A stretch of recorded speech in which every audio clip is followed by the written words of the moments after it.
রাষ্ট্রপতি, প্রধানমন্ত্রী কিংবা রাজনৈতিক নেতা, শ্রমজীবী, কর্মজীবী অথবা চাকরিজীবী, বেকার কিংবা উদ্যোক্তা, বাড়িওয়ালা কিংবা ভাড়াটিয়া, মুসলমান কিংবা হিন্দু, প্রতিটি নাগরিকের জন্যই আমাদের সংবিধানে একটি বৈষম্যহীন অধিকার রয়েছে।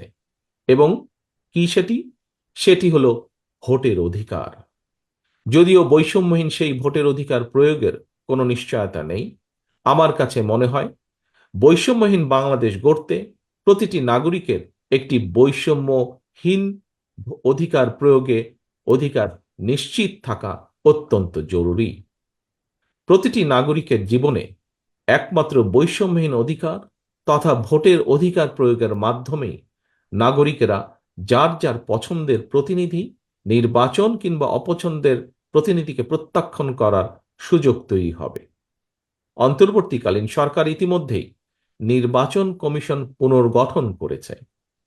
জনগণের ভোটের নির্বাচিত প্রতিনিধিদের দ্বারা একটি জনপ্রতিনিধিশীল সংসদ ও সরকার গঠনের লক্ষ্যে এটি একটি গুরুত্বপূর্ণ ধাপ বলে আমরা মনে করি। প্রিয় সাংবাদিক বন্ধুগণ, রাষ্ট্র, সরকার এবং রাজনীতির বিদ্যমান অবস্থা ব্যবস্থা সংস্কারের লক্ষ্যে 2022 সালে বিএনপি প্রথম 27 দফা সংস্কার প্রস্তাব উপস্থাপন করেছিল।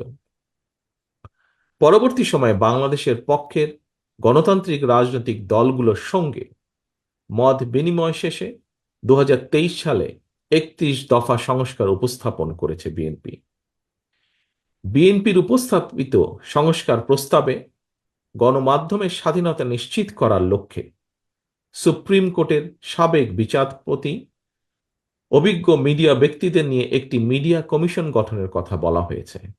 আপনারা দেখেছেন বর্তমান অন্তর্বর্তীকালীন সরকারও গণমাধ্যমে সংস্কার কমিশন গঠন করেছে।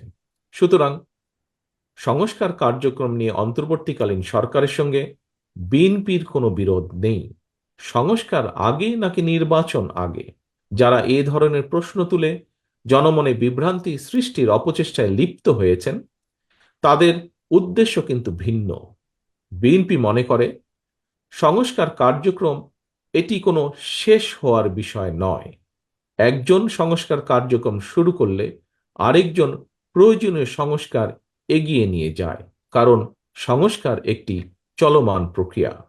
তবে সরকারে কিংবা সরকারের বাইরে আমাদের প্রত্যেকের মনে রাখা দরকার, গণতান্ত্রিক রাজনৈতিক সংস্কৃতির গুণগত উত্তরণ ছাড়া পুঁথিগত সংস্কার অনেকটাই অকার্যকর। সংস্কার কার্যক্রমকে কার্যকর করতে চাইলে সবার আগে জনগণের নিত্য দিনের দুর্দশা লাঘবের ব্যবস্থা করা দরকার।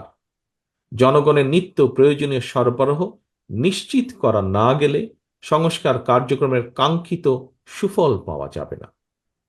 প্রিয় সাংবাদিক বন্ধুগণ, আমরা এমন একটি রাষ্ট্র ও সমাজ বিনির্মাণের লক্ষ্যে কাজ করছি যেখানে সাগররুণীদের বিচারের ব্যাপারে রাষ্ট্র উদাসীন থাকবে না, নিশ্চিত থাকবে মানুষের বাক ও ব্যক্তি স্বাধীনতা। এ লক্ষ্য অর্জনে আপনাদের সকলের সহযোগিতা চাই। পরিশেষে ঢাকা সাংবাদিক ইউনিয়নের সম্মেলনের সফলতা কামনা করে এবং আমাকে এখানে আমন্ত্রণ জানানোর জন্য আপনাদের সকলকে আন্তরিকভাবে ধন্যবাদ দিয়ে আমার বক্তব্য শেষ করছি। আল্লাহ হাফেজ। বাংলাদেশ জিন্দাবাদ। বাংলাদেশ জাতীয়তাবাদী দল জিন্দাবাদ।